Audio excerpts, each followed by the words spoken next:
विवस्वान सूर्य ज्यांनी सूर्यवंशाची स्थापना केली। भगवान प्रभू रामचंद्राचा वंश आणि हनुमान रायाचा वंश एकच आहे, ज्याला सूर्यवंश म्हणतात। हा विवस्वानाने केलेला स्थापन।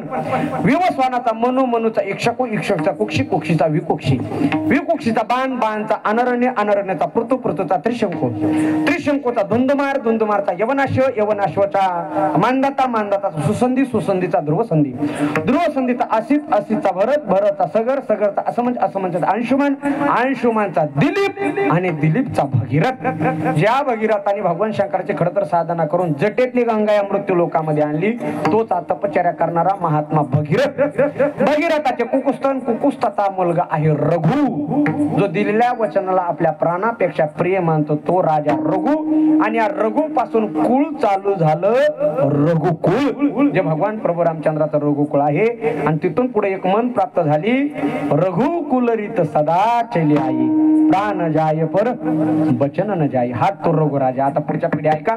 रघुच्या मुलाचं नाव आहे प्रवृद्ध, प्रवृद्धचा शंकर, शंकरचा सुदर्शन, सुदर्शनचा अग्निवर्ण, अग्निवर्णाच्या मुलाचं नाव आहे प्रशुषक, प्रशुषकचा मरु, मरुचा प्रवृद्ध, प्रवृद्धचा अंबरीश, अंबरीशाचा व्रत सोडण्यासाठी भगवान विष्णू प्रकट झाले होते आणि गर्भवासाचं दुःख सोसला होता अंबरीश। अंबरीशाच्या मुलाचं नाव आहे नहुष, नहुषचा ययाती, ययातीचा नाभाग, नाभागचा अज, आणि याच अजच्या मुलाचं नाव आहे महापराक्रमी दशरथ। आणि याच दशरथ राजाच्या पोटी या हिंदू धर्माचं अस्तित्व असणारा या भारत देशाचा प्राण आणि अयोध्याचा राम जन्माला आला। त्या झाल्या भगवान प्रभू रामचंद्राच्या 40 पिढ्या। त्या सुद्धा तुम्हाला माहित पाहिजे बघा। हे सगळं ज्ञान मोबाईलवर आहे, मोबाईलवर, बरोबर आहे का नाही? पण आपल्याला जे नाही ते लय पाहायला वेळ, जे पाहायला पाहिजे होतं ते पाहत नाही। तरुण पिढी काय करीत नाही महाराज हो, ही सकाळून अशा रील ढकली ती आणि दुपारून अशा उडी ती, ह्याच्यापेक्षा काय येतं? म्हणून जाता जाता एक पाया पडून कळकळीची विनंती आहे, इतिहासाची जाण ठेवा। इतिहास लोपत पावत चाललेला आहे, बरोबर आहे का नाही? इतिहास पाठ पाहिजे। मी अभिमानानं सांगल, अहंकाराने अजिबात नाही महाराज। मला भारताचा 2000 पूर्वीचा इतिहास सोडा, महाराष्ट्राचा 10,000 वर्षापासूनचा इतिहास पाठ आहे।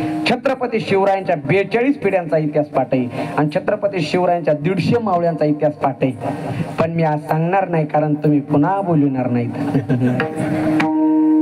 आरक्षित ठेवावं लागतं, काहीतरी माहित पाहिजे काय राहिलं अजून, म्हणून थांबतो। सर्वांना कोटी कोटी धन्यवाद। सगळेच उपस्थित गायनाचारी, मृदंगाचारी, एकदा बाल गोपाल भजनी मंडळी सांगते जोरात।